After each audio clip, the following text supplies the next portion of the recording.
700 mechanised deep சீ trawlers strike பண்ணுறாங்க. இழுவை மீன் பிடித்தல்னு அர்த்தம். டீப் சீ ட்ராலர்னாக்கா கால வரையறையின்றி அவங்க போராட்டத்தில் ஈடுபட்டிருக்கிறத நம்ம பார்க்குறோம். எங்கே அப்படின்னா ராமேஸ்வரத்தில்.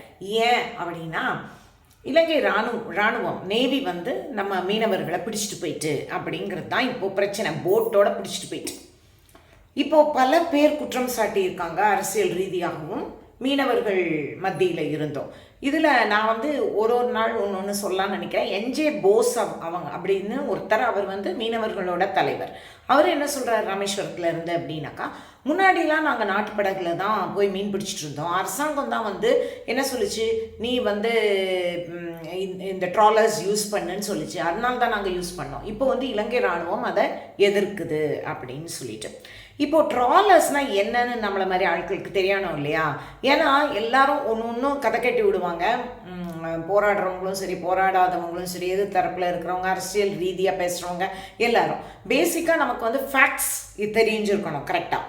இப்போது ட்ராலர்ஸ் அப்படின்னாக்கா ஸ்பெஷல் நெட்ஸ் பொருத்தப்பட்ட பெரிய பெரிய போட். அது வந்து ஆழ்கடலில் அடிய ஆழத்தில் போய் மீன் பிடிக்க வல்லமை கொண்டதா. மீனை கொத்த அள்ளிட்டு வந்துடும். அப்போது 60 அடி நீளம் இருக்கும் இந்த போட். 35லேருந்து 60 அடி நீளம் வரைக்கும் இருக்கும். அதுக்கு பெருசும் கூட இருக்குன்னு சொல்கிறாங்க. இப்போ பெரிய ஃபியூவல் டேங்க் தான் அதோட பெரிய அட்ராக்ஷன். அப்போ நீங்கள் நிறைய ஃபியூவல் போட்டிங்கன்னாக்கா ரொம்ப தூரம் நீங்கள் மிட்சி தாண்டியும் பிரயாணம் பண்ணலாம். மறுவாட்டி போய் நீங்கள் பெட்ரோல் போடணும் அப்படின்னாக்கா அதுக்கு ரொம்ப நேரம் நீங்கள் பிரயாணம் பண்ண முடியும் இந்த போட்டில். மற்ற போட்லனா அந்த மாதிரி போக முடியாது. இப்போது இதெல்லாம் ஏன் அவங்க செய்கிறாங்கனாக்கா வியாபார நோக்கம். இதுதான் என்னுடைய ஹைலைட் பாயிண்ட். அதாவது நீங்கள் மீன் வாழ்வாதாரத்துக்காக வேண்டி மீன் பிடிக்கிறவங்க இல்லை. இந்த டீப் சீ ட்ராலர்ஸ் யூஸ் பண்ணுறவங்க மீன் வளத்தை அழிக்க வந்திருக்காங்க. அவங்க வந்து அது எப்படிங்கிறத நான் இந்த வீடியோவில் சொல்ல போகிறேன். இப்போ இது வியாபார நோக்கம் அப்படிங்கிறத இந்த ஃபஸ்ட்டு பாயிண்ட் புரிஞ்சுக்கோங்க. It is nothing but commercial fishing. இது பேராசைனால் வர்றது. வகை தொகையே இல்லாமல் மீன் வளத்தை அழிக்குது. இப்போ பாட்டம் ட்ராலிங் அப்படின்னு சொல்கிறது தான் மீன்கள் வாழ்விடத்தை அழிக்கிறத நம்ம பார்க்குறோம். அப்போது இழுவை மீன் பிடித்தல் கடற்பரப்பையும் அழிக்குது.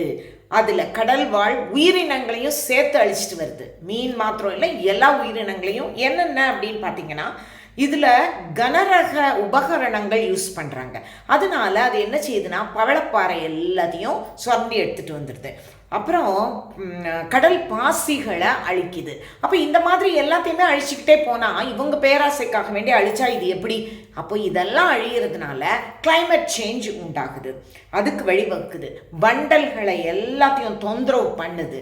கார்பன்ஸை வெளியிடுது. சேமித்து வச்சுருக்கிற கார்பன்ஸ் எல்லாம் நீங்கள் வெளியிட்டீங்கன்னா அதுதான் காலநிலை மாற்றம். வேற என்னது கிளைமேட் சேஞ்சுனாக்கா?